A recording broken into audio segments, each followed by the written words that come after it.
Centro Deportivo Azul. Declaraciones de Marcelo Díaz. Rocío Ayala, usted nos cuenta.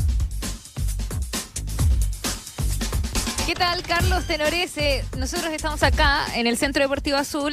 Ayer yo les comentaba que en estas reuniones ordinarias de directorio de Azul Azul hasta el momento no nos había tocado nunca esperar dentro. Y hoy, afortunadamente por el calor, estamos acá en primera línea esperando que finalice esta junta que, como les digo, es ordinaria y es presencial, a diferencia de la semana pasada que era telemática. Estamos preguntando si es que están todos los directorios, porque justamente cuando nosotros estábamos en conferencia con el capitán Marcelo Díaz empezaron a llegar, pero la gran mayoría sí está acá en el Centro Deportivo Azul para esta jornada donde por fin tendremos algo que veníamos anunciando hace rato, de hecho desde Rancagua, que estamos esperando el cara a cara entre Juan Pablo Pavés, que en su momento se presentó en la lista opositora para la presidencia de Azul Azul, con Michael Clark. Ganó Michael Clark en esa ocasión como presidente de directorio y por eso se mantiene todavía, pero van a hacerle esta solicitud en una jornada donde comenzó a las 13 horas, ya llevamos un poquito más de una hora ya, ellos reunidos ahí en una de las salas que están más al fondo del Centro Deportivo Azul. Nos han dicho que por ahora no está programada ninguna vocería,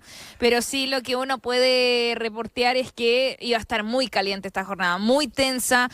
Juan Pablo Pavés, quien es el que va a liderar esta solicitud o petición de renuncia, venía desde Rancagua con esta información bien detallada de lo que se dio en la CMF. No solamente el castigo que todos conocíamos de estas 65.000 UF, los 5 años de inhabilidad para ejercer cargos en empresas que son, vinculadas o fiscalizadas por la CMF, sino que aparte también él leyó el fallo, estas 384 páginas, viendo estas discrepancias que hay, estos vínculos que hacen parecer entre Victoriano Cerda, Marcelo Peche, Azul Azul, todo lo que ha sido la deuda. Entonces, por eso viene bastante contundente el argumento de por qué hoy Michael Clark debería renunciar. Sin embargo, él no necesariamente lo tiene que acoger. Así que nosotros vamos a estar acá esperando a ver si es que nos dan después un resumen, si es que quieren hablar con los medios.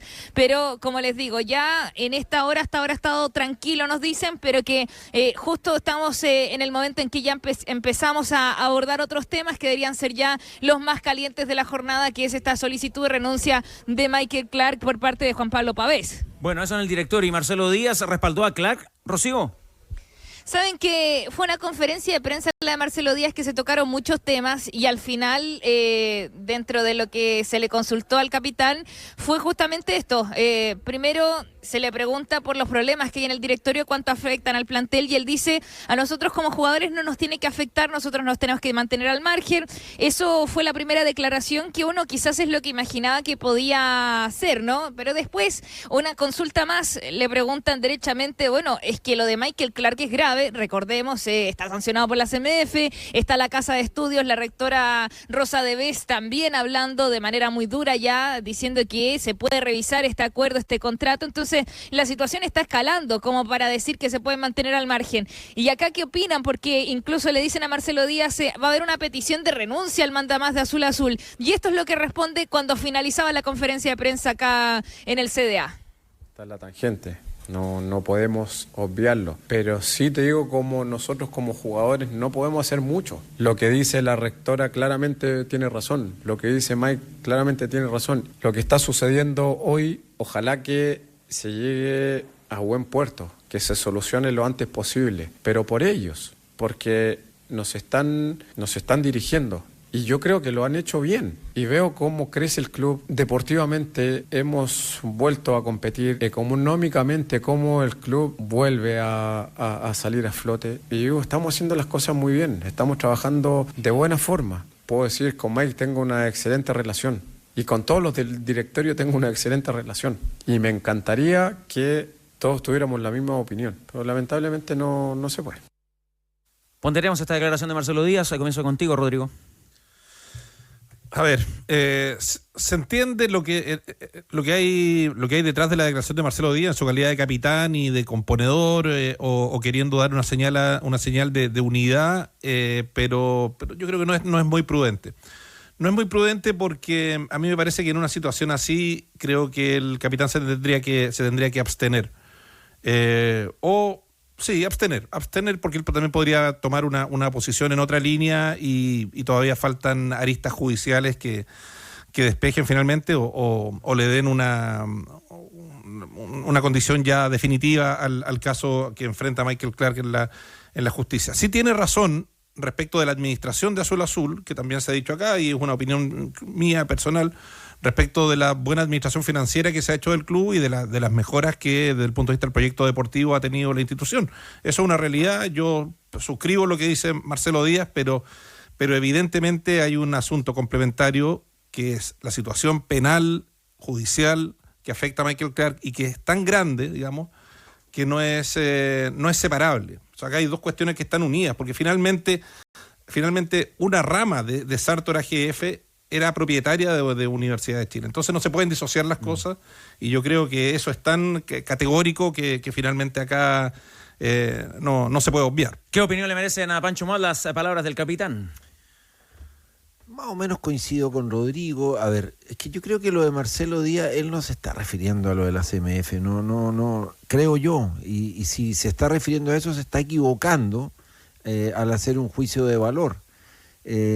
Cuando Rodrigo dice que debería abstenerse en ese tema en particular, creo que sí, que sería lo prudente para que no interpretemos sus palabras como que está avalando la potencial ejecución de delito o comisión de delito, ¿no es cierto?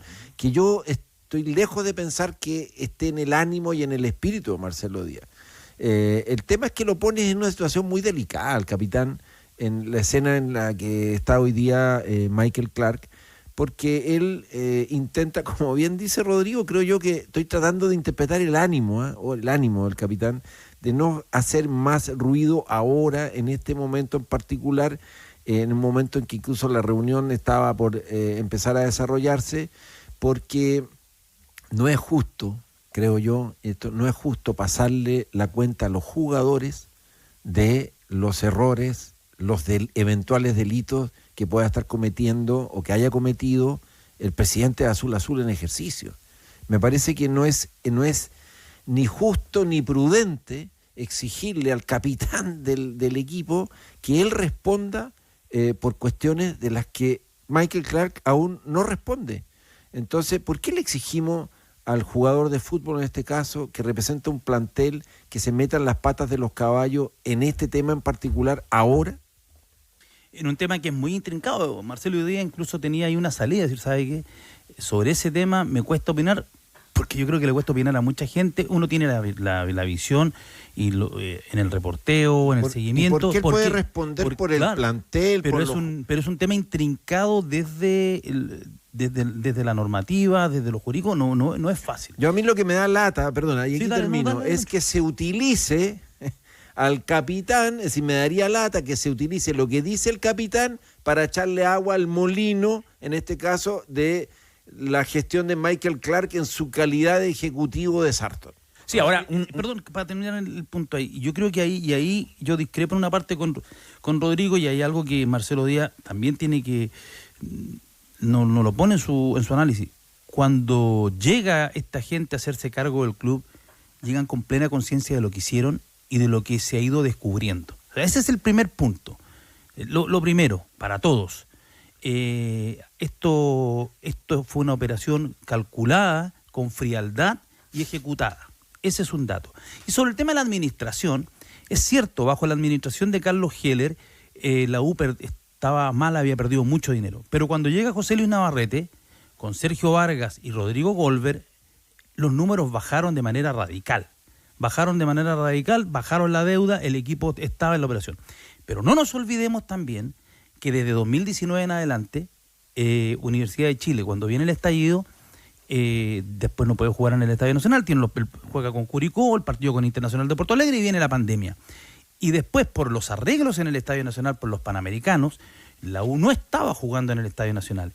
Y lo hablamos en su momento, lo discutimos en este mismo panel, Rodrigo. Yo te decía, la U va a cambiar todo, los ingresos, va a cambiar la condición deportiva en el momento que retorna al Estadio Nacional.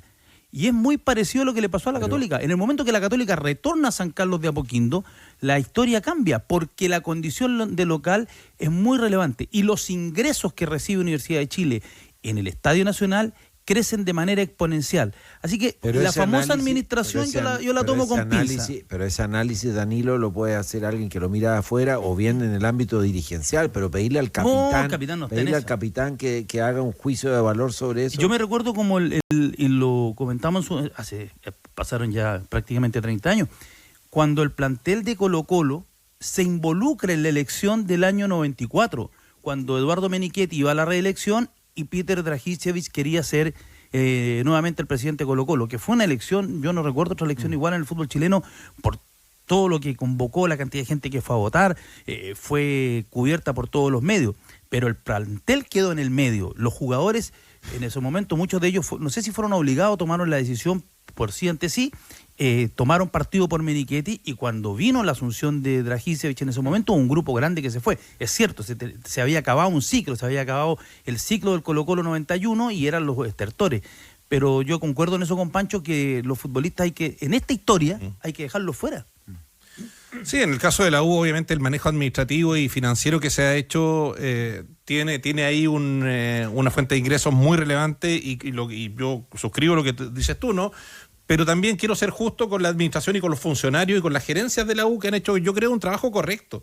Si finalmente lo que manda es el número y el número que tú le informas a la CMF. Y la U ha tenido una administración correcta desde el punto de vista financiero y por eso que sus números son azules.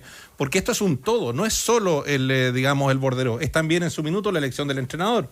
Haber elegido a Álvarez, es también en su minuto el proceso que se hizo con Osorio y su venta y los ingresos que se generaron. O sea, yo en eso quiero ser justo y quiero separar las aguas también. Y por eso creo yo es que Marcelo Díaz tiene la opinión que tiene. O sea, Marcelo Díaz tiene esa opinión porque ve un club ordenado y ve un club que en las últimas 2 temporadas ha mejorado significativamente en distintos ámbitos respecto del periodo anterior. Porque, entre otras cosas, ha tenido el beneficio de poder jugar en un estadio, ¿no es cierto? Por cierto, pero a más de 40 es fundamental, pero partido. es una pata de la mesa. No, es una pata determinante. No, por eso. La que te sostiene todo el mono te lo sostiene eso. Pero es que eso es fácilmente calculable y demostrable. Si la plata es la plata por la tele, la plata es la plata por el bordero. Ahora, uno podría también hay decisiones respecto pero uno podría arguir también a propósito de esos muchos ingresos, a propósito de una de las cosas que dijo el propio Álvarez el otro día en conferencia, de que por ahí no se ha invertido todo lo que se podría haber invertido. Eso es debatible. Yo lo sé, pero es un tema como para ponerlo sobre la mesa también. Sin duda. Ahora, en algún momento cuando se habló de este saneamiento que tuviera la finanza de la Universidad de Chile, se habló del famoso bono. Bueno, todo esto que está... todo eso está en la discusión hoy día. Está todo sospechado. Yo me iría también con pies de plomo en materia de festejar o celebrar una administración en todas las materias. Probablemente en algunas más visibles, como las que tú mencionas, vale, pero hay otras materias que realmente nosotros desconocemos, que están en los pasillos de las letras chicas, ¿no es cierto?, o en los intersticios de aquellos territorios que no son tan visibles y que por ahí de pronto mañana te ofrecen una sorpresa. Como por ejemplo las transferencias que hubo en su momento, cuando viene Ignacio Tapia e Israel Poblete, que vienen de descender con Huachipato, no, y por cierto, los dos llegan por casi 1.600.000. Es que eso también es administración. Claro. Entonces, a eso voy, digamos que hay que distinguir también cuáles son los ítems de una correcta administración. Buenos ingresos también tuvo la U en su temporada internacional. Acá estoy revisando el ranking que publica Conmebol. Lanús, Atlético Mineiro, Once Caldas, Fluminense, Independiente del Valle y sexto aparece la Universidad de Chile con 2.600.000 pesos en ingresos. Dólares. Dólares, perdón. Sí. Oiga, con respecto a Álvarez, ya vuelvo contigo, Rocío, pero con respecto a Álvarez, él cuando se le planteó el tema Sartor, el tema Clark, siempre se mantuvo como bastante independiente. Ahora que sabemos que Álvarez ya no está, escuchamos a Marcelo Díaz, entre comillas, respaldar a Clark o encontrar que la gestión va bien. ¿Se puede leer eso de alguna manera, Danilo? Yo creo que ante la pregunta, Marcelo Díaz queda ahí muy complicado, porque ¿quiénes son sus empleadores hoy día? Este grupo que es el controlador. También está la mirada de la hinchada, de un grupo, no solamente y él además señala, me llevo bien o tengo muy buena relación con todo el directorio. Con la parte disidente también. Claro, o sea, por eso que al final termina siendo un despropósito cuando los jugadores tienen que ir y poner la cara por estos temas. Es Esa es la dificultad Claro. que hay. Ahí radica.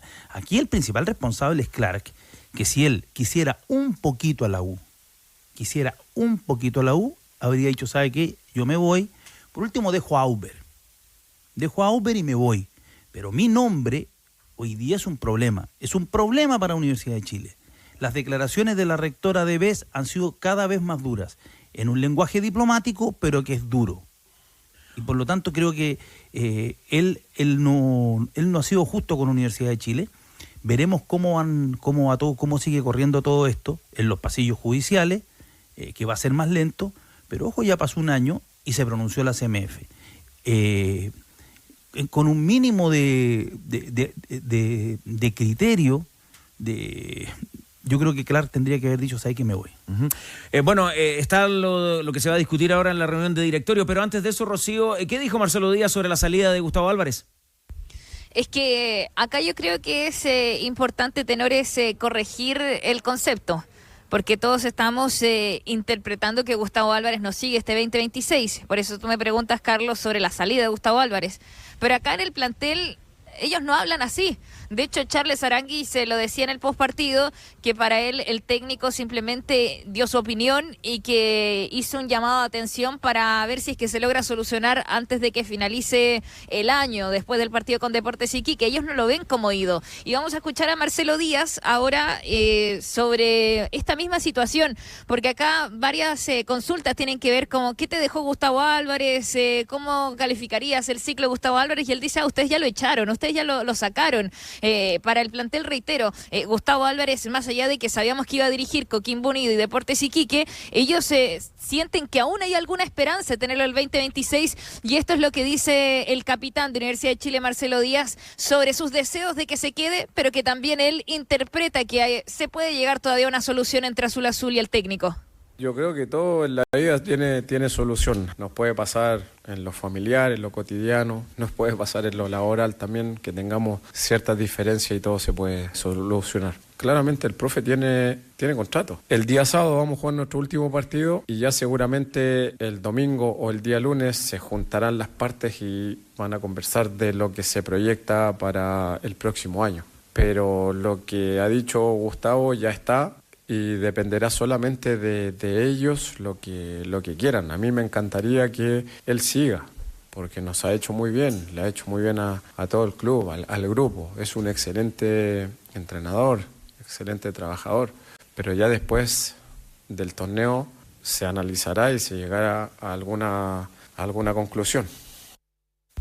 Bueno, vamos a estar atentos a ver qué pasa después del partido con Deportes Iquique y Gustavo Álvarez, que, reitero, nuestra impresión es que él no sigue, de que él 2026 no va a ser el técnico de la U, pero queda esta última conversación que para el plantel aún se le abre esta pequeña ventana de ilusión de poder seguir con él. Un Gustavo Álvarez que va a ser tema ahora en esta reunión de directorio. Hay varios directores que están muy molestos porque claramente en el discurso de Álvarez tiene que ver con que no hubo objetivos en común con la actual dirigencia en cuanto a la logística, en cuanto a también la economía para destinar a los refuerzos. Entonces por eso se ve más complicado y han llegado carpetas acá ya al CDA. Hemos hablado de Paqui Meneghini, también de Nicolás Díez e incluso la dupla de Platense en un momento, Flavio Orsi con Sergio Gómez, y el nombre de Martín Anselmi que interesa a Nils Old Boys también es uno que anda rondando acá en el CDA, así que son candidatos para lo que tendremos entonces en esta disyuntiva, que al menos para el plantel, reitero, Gustavo Álvarez tiene contrato vigente y esperan que pueda seguir. ¿Hizo una petición especial Marcelo Díaz para la próxima temporada, Rocío?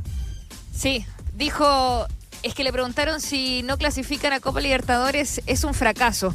Y ahí él empezó a hacer una reflexión de lo que es fracaso, pero sí dijo, el próximo año no hay otra alternativa. Sí o sí hay que ser campeones. El 2026 la U tiene que levantar la copa, sí o sí tienen que ser, es una obligación, dijo, y para el 2027 expresó un deseo.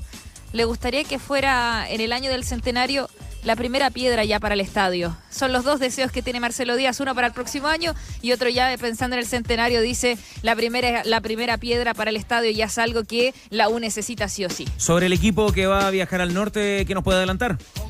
Mañana va a definir Gustavo Álvarez, se viajan a la hora de almuerzo, así que ahí le va a dar el ok a esta formación, pero entendemos que una de las variantes va a ser el regreso de Matías Sepúlveda porque está suspendido Felipe Salomoni, así que ahí hay un cambio obligado para enfrentar a Deportes Iquique, y la posibilidad de que se meta Marcelo Díaz en la oncena titular, esa la vamos a estar viendo mañana, pero no debería cambiar mucho, reitero, solo este cambio de Salomoni con Sepúlveda y la posibilidad un poquito más lejana de que vuelva Díaz ahí, quizás en desmedro de Poblete. ¿Y Guerrero está o no?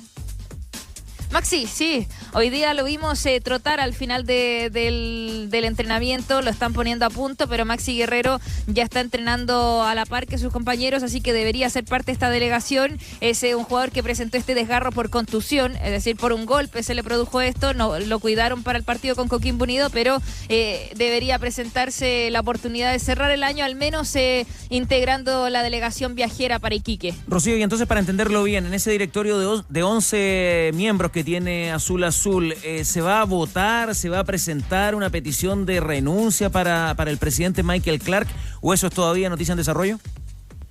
Se va a presentar, me parece que incluso ya por la hora iba a suceder pasada las 2 de la tarde, así que deben estar justamente tocando ese tema, pero es una solicitud de renuncia por parte de Juan Pablo Pavés, que él es el que trae todos los argumentos, más que nada para reflejarle al resto de los directores de que es inaudito que él siga al mando de Azul, pero no hay nada que tenga que, digamos, el proceso es, yo solicito la renuncia a Michael Clark y Michael Clark la puede acoger y decir, tiene razón, la acepto o no, pero por lo que pregunté, no se somete a votación, eso igual lo vamos a estar viendo, pero es una cosa que tiene que ver con Michael Clark. Legalmente él puede no aceptarla y seguir siendo el presidente Azul, porque él, como dijo, va a estar utilizando todos sus recursos de apelación y por eso entonces él puede seguir al mando de la presidencia Azul, pero es más que nada es un mensaje para darle directamente todos los argumentos de por qué Juan Pablo Pavés y los Chapira creen que ya no tiene pero pies ni cabeza este directorio, digamos, que él lo siga comandando. Así que seguimos con la noticia en desarrollo porque esto se está realizando, pero es una petición que se va a hacer o se está haciendo en estos momentos, de hecho. Claro, y ahí habrá que saber o conocer cuál va a ser la posición de los representantes de la universidad en el mayor de los desarrollos de esto. Va a ser siempre una diferencia de 6-5, ¿no? Claro. O 7-4 te diría. 7-4 puede ser, sin información, Pancho. ¿Eh? No, pero es que son 2 representantes de Chapira y 2 representantes de la U. De la U. Y más Pavés, que es de 5. ¿Son 5? Pavés va por los minoritarios. Por los minoritarios. Por los minoritarios. Claro. Entonces 6-5. Ya. Sí, está bien. Es que en su momento, cuando fue la elección de presidencia del directorio, fue 6-5. Claro. 6 para Michael Entonces, Clark y 5 para si Juan hubiera- Pablo Pavés. Esa fue la votación. Claro, si hubiera algún día, o en este caso, una nueva votación, probablemente sería ese mismo resultado. Y la presentación, lo entendemos así, Rocío, es como para que quede en el acta de esta reunión de directorio Azul. Es que nunca Exacto. la parte, en el fondo, que representa el grupo controlador ha mostrado, pero no ha abierto una fisura respecto del apoyo y el respaldo a Michael Clark. Entonces no veo ahora por qué eso sería distinto. No lo veo, no lo imagino. Ya, Rocío, como decimos siempre, nos quedamos muy atentos y pendientes a las informaciones que puedan surgir en los próximos minutos a propósito de esta reunión de Azul. Sí, yo calculo que a las 15 horas o tal vez un poquito más ya deberían estar saliendo los directores si es que no se alarga esto. Así que aquí estamos al pie del cañón por cualquier declaración que quieran dar los protagonistas. Como les decía antes, lo más probable es que Michael Clark no hable, pero el resto esperamos alguna vocería quizás de la oposición. Especialista, el que sabe, compra en Sodimac.